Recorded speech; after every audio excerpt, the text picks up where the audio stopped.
তাৰপিছত আৰু এইবোৰ নাটক চাটক কৰা নহ'লেই দেখোন। কিয় মানে কিনো ক'বা, সময় আৰু পৰিস্থিতিয়ে মোক এই নাটকৰ পৰা ঘূৰি আনিলে। তাৰপিছত দেউতা ঢুকাল। তই সদানন্দ বৰুৱাৰ ওচৰলৈ নাযাওঁ। সেই সময়ত মানে মই এই উপাৰ্জনৰ পথ বিচাৰি সামাজিক উপায় নাপাই মই এই গাঁওবুঢ়াৰ কাম আৰু তেওঁ মোক এই চাকৰি তেতিয়াৰ পৰা মই কৰিলোঁ ৰূপালী উচ্চতৰ মাধ্যমিক বিদ্যালয়ৰ এজন লোকে এই গাঁওবুঢ়াৰ চাকৰ।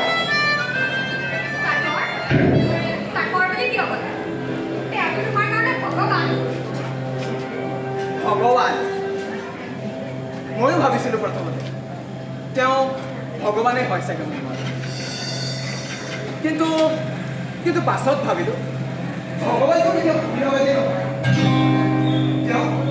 তেওঁ নিজৰ আচল চৰিত্ৰ ঢাকি ৰাখি দুৰ্নীতি কামবোৰত আমাক ব্যৱহাৰ কৰি আহে। ভগৱানে ভাজে লাগে নিজকে এজন আজি শিক্ষক বুলি। শিক্ষক হিচাপে তুমি কি দুৰ্নীতি কৰিলা? তুমি কি কৈছা মই একো বুজি পোৱা নাই। তুমিতো জানাই শিক্ষক এখন সমাজৰ পথপ্ৰদৰ্শক। সমাজৰ প্ৰত্যেকজন ব্যক্তিয়ে এজন শিক্ষকক বিচাৰে।